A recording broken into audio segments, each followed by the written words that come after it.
Shalom saudaraku yang terkasih dalam Tuhan, kembali dalam program Memulai Hari bersama Kristus.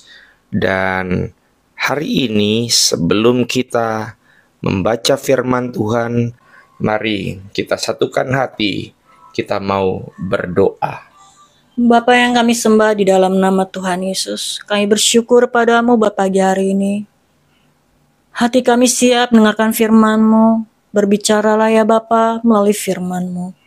Terpujilah Engkau Bapa yang baik. Haleluya. Amin. Amin. Saudara-saudari yang dikasihi Tuhan, hari ini kita akan membahas buah roh yang keenam, kebaikan. Dan renungan pada pagi hari ini kami berikan judul Kebaikan yang Mengubahkan Dunia. Ayat bacaan pada pagi hari ini terambil dalam Efesus 4 ayat 32. Hendaklah kamu ramah seorang terhadap yang lain, penuh kasih mesra dan saling mengampuni, sebagaimana Allah di dalam Kristus telah mengampuni kamu. Ketika kita berbicara tentang kebaikan, mungkin yang terlintas di pikiran kita adalah membantu orang lain, berbicara dengan lemah lembut, atau menolong mereka yang membutuhkan. Tetapi, tahukah saudara bahwa kebaikan sejati bukan hanya sekedar tindakan baik, tetapi sebuah karakter yang berasal dari hati yang dipenuhi oleh Roh Kudus. Kalau kita lihat dalam bahasa asli Perjanjian Baru, yaitu bahasa Yunani, kata yang digunakan untuk kebaikan adalah agastosune, yang berarti kebaikan yang aktif dan bertujuan membawa manfaat bagi orang lain. Ini bukan sekedar menjadi orang baik, tetapi menjadi alat Tuhan untuk membawa kebaikan bagi dunia. Sama seperti beberapa waktu yang lalu, saya melihat di sebuah sosial media, sebuah eksperimen sosial di mana ada seorang pria sedang mengantri di sebuah restoran cepat saji. Ketika tiba gilirannya membayar, ia melihat ada seorang ibu di belakangnya sedang menghitung uang receh untuk membayar makanan anaknya. Tanpa berpikir panjang, pria itu membayar makanan ibu tersebut. Ibu itu terkejut dan berterima kasih. Dan saudara tahu apa yang terjadi selanjutnya? Ketika pria itu duduk, ia melihat ibu tersebut yang tadi dibayari oleh pria tadi melakukan hal yang sama untuk orang lain. Dari video itu, saya menyimpulkan bahwa kebaikan itu menular. Satu tindakan sederhana bisa menjadi rantai kebaikan yang tidak terputus. Kalau saya menerima kebaikan dari orang lain, maka sama seperti sebuah reaksi psikologis di mana saya pun akan melakukan hal yang sama kepada orang yang lain lagi. Pertanyaannya, saudara, mengapa kita harus hidup dalam kebaikan?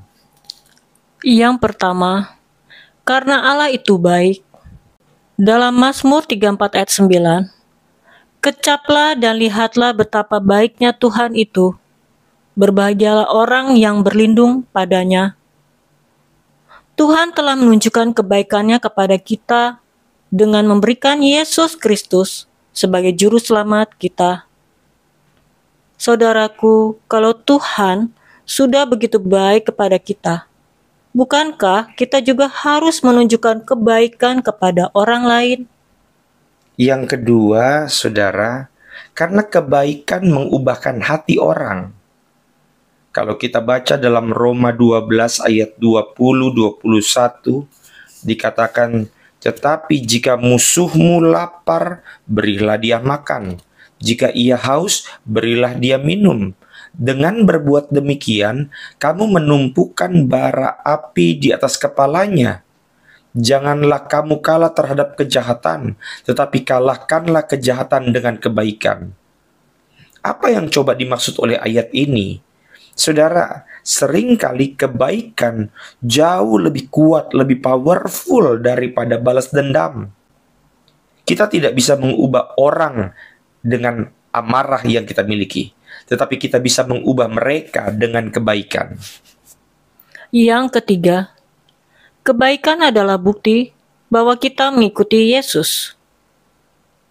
Titus 3 ayat 8 berkata, orang-orang yang telah percaya kepada Allah haruslah rajin berbuat baik.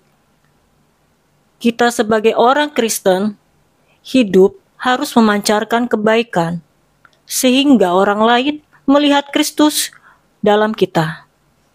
Dan bagaimana kita bisa hidup dalam kebaikan? Yang pertama, saudara, kita harus memulai dari hal-hal yang kecil. Kadang kita berpikir bahwa berbuat baik harus dalam bentuk yang besar. Padahal kebaikan dimulai dari hal kecil. Menghibur orang, keluarga yang sedang sedih, memberikan waktu untuk mendengarkan istrimu, suamimu, menolong tanpa mengharapkan imbalan. Bukankah Yesus berkata dalam Matius 25 ayat 40, sesungguhnya segala sesuatu yang kamu lakukan untuk salah seorang dari saudaraku yang paling hina ini, kamu telah melakukannya untuk aku. Artinya apa? Kebaikan yang kita lakukan, sekecil apapun, tidak akan pernah sia-sia. Yang kedua, berani berbuat baik meskipun tidak dibalas. Kita baca dalam Lukas 6 ayat 35. Kasihilah musuhmu dan berbuatlah baiklah kepada mereka tanpa mengharapkan balasan. Kebaikan sejati adalah ketika kita memberi tanpa mengharapkan kembali. Artinya, saudara, kebaikan itu sama seperti cahaya di dalam gelap. Perenungannya pada firman pagi hari ini, di dunia yang penuh dengan keegoisan, kebaikan itu seperti cahaya di dalam gelap. Ketika kita berbuat baik, kita sedang membawa terang Kristus ke dalam dunia ini yang gelap. Mari hari ini kita memilih untuk menjadi alat Tuhan dengan menyebarkan kebaikan kepada siapapun yang kita temui. Amin. Mari kita bersatu dalam doa. Bapa yang kami sembah di dalam nama Tuhan Yesus Kristus, terpujilah Engkau Allah yang mengajarkan kebaikan bagi setiap umat-Mu Tuhan. Kami rindu untuk menyatakan segala kebaikan-Mu juga di dalam kehidupan kami sehari-hari. Itu adalah cerminan kami sebagai pengikut Kristus. Kami berdoa buat suami kami, istri kami, anak-anak kami, dan juga keluarga kami. Ya Bapa, tuntunlah kami dalam setiap aktivitas kami dan kuasa Roh Kudus-Mu, dan kami siap melakukan segala kebaikan di dalam kehidupan kami. Haleluya. Amin. Amin. Selamat beraktivitas. Ingat selalu untuk memulai hari bersama Kristus.